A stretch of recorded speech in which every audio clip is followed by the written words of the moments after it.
those from you. One other aspect that I'll throw in, and this is something that I've been kind of working on, and no one steal my book idea here, but is this aspect of thresholds. I think a lot of times when we're unsatisfied, we're discontent, we don't articulate what's the threshold in which we would cross to feel better.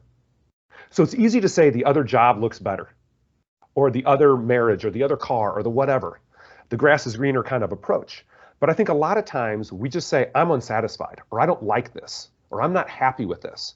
But then I think it's helpful if you can pause in those moments, and maybe you have a journal, you write some stuff down, but what is that threshold that you would pass over? Is it, okay, I'd be making $5,000 more, or if I was driving the BMW, or if my wife would say this to me when I came, what is that? Because otherwise I think it's this ambiguous chasing after the wind of discontent. And then potentially, it doesn't matter what happens. You're maybe never satisfied with the things in front of you. And I think that can be kind of a toxic way to approach life, and not to discourage anybody that thinks that way, because I've thought that way. And it's like, okay, when can I actually turn the corner? And if you don't know what you're shooting for, it's hard to aim. And so I think that's something that's really helped me even within the last year, just kind of mentally focusing in the right way.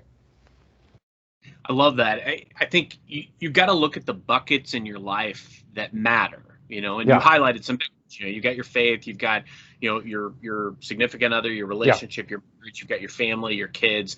And I agree with you. I think when you get overwhelmed, typically those are the kind of thoughts that go through your head. Like, I wish such and such, I deserve better at this or that. And, this person should be doing this and they're not. I think when you get confronted with some of those things, it's like a stock portfolio. You have to invest in each of those relationships, but you can't control the outcome, which is the frustrating side of things. It's an uncontrollable. I can be as nice as I want to a certain person, or I can take on every project that my boss lays out for me, but it doesn't necessarily guarantee an outcome. And I think that's where the frustration comes, is you give and you give and you give, and you don't necessarily get that component that you were hoping for. So all hope is lost, and this could be better. This situation should be better. And that's not the way we want to think about things. We've got to control each moment by moment, slow it down, look at opportunities to invest in all the things we say that we care about. Because it's one thing to look back and say, man, my career just really didn't go where I wanted it to go. But look at all the opportunities that might have been presented for conversations with different people, for, maybe different job opportunities. And look, I know a lot of people that say, this and that is wrong with my job, and I'm just looking for anything, and maybe they bounce around to different things. There's a spirit of discontent there, but it isn't necessarily about the job. There's an itch that isn't being scratched, that maybe they can infuse something that they love into what they do and make the situation better. Or they could seek out relationships with other people and make it impactful. I mean, even the worst bosses that I've had in my career, I've learned very valuable things that I've taken with me along the way. It's perspective and mindset, like you said earlier. And I think we've constantly got to be looking for the positive things, that realization that nothing good or bad lasts. And, even if you're going through a season where things aren't particularly going the way you want them to be, continue to invest in yourself, learn, gather experiences, make meaningful relationships, and, apply that mindset that, hey, I may have had a bad day, or bad week, bad month, but you know what? I took my wife out on X number of dates, and we had a really great conversation. Or I spent a lot of quality time with my kids. And, you got to understand that stock portfolio is going to fluctuate. But if you consistently invest in the stock market over time, it is statistically impossible for it to go down. So continue to invest in all of these things that matter, and you can't lose. No, I think that's well said. With how, and I think it's easy to be glass half empty. We just live in such a negative world with all these negative influences, and I think it's cliche to say focus on the positive, but I think you've got to find ways where you can find the positive. For some it might be as simple as having just like a Thanksgiving journal. We do this a lot at Thanksgiving, But each once a week, once a month, whatever, write down just what are the things that you find joy, peace, you're thankful for in your life. There's got to be at least one or two things that you can celebrate, even in the darkest moments of your life. And faith can play a role in that. But maybe just say, hey, I'm just glad I'm breathing and I'm alive today. And you start from there.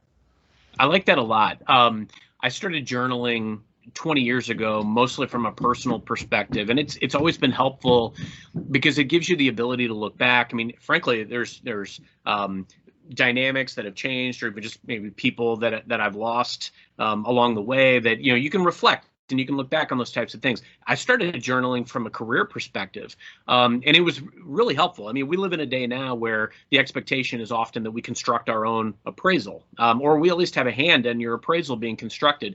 And I've found that journaling from a career perspective, even just maybe a couple of notes a day or a couple of bullet items as something is achieved, or maybe a project was successful, or you participated in something that was outside of the norm.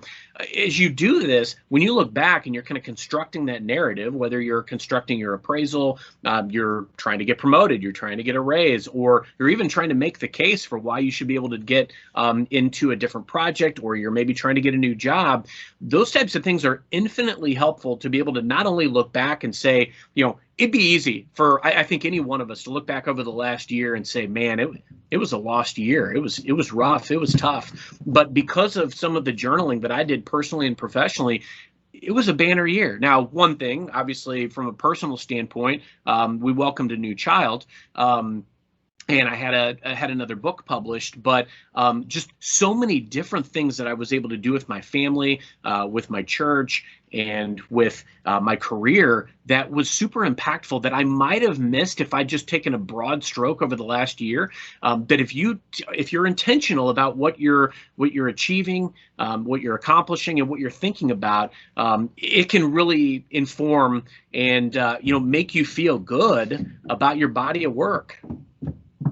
No, I think that's an important skill. And I'll throw out another just even simple one, but it starts with like reprogramming your mind. A lot of us, maybe we were off yesterday, or we came in yesterday, Monday to work, or Tuesday, whatever. You're coming into work a lot of times, or you're going to do some Zoom meetings or whatever. You're going to see your coworkers. You're going to talk about something.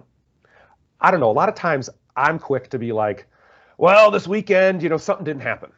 Or, oh, the Blues, they lost, and here's what I think the problem is. And it always kind of seems to have and actually Blues won last night, but negative, kind of a negative tone. And I'm just a glass half empty kind of person, where I've even tried to reprogram myself to say, okay, I know I'm going to see Carson at lunch.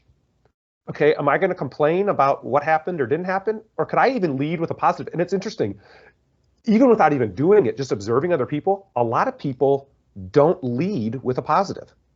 Or just something encouraging. And it's interesting, I know a few people that do it really well, and I'm always so impressed with them, because it's always like, I saw someone yesterday at church walking out, and they go, oh, thanks so much for that post that you responded to on my Facebook thing. And it could have talked about anything, but just had that positive attitude to say like, wow, here's something good going on, and how quick we are to complain about stuff or what's not happening. And I've even had to try to kind of change that toxic mindset. That is fascinating that you pointed that out, because I think that would be a great challenge to everybody, is look at the conversations that they're having. I can just rattle off the top of my head just some of the conversations that I have somewhat regularly, and who's positive typically and who's negative.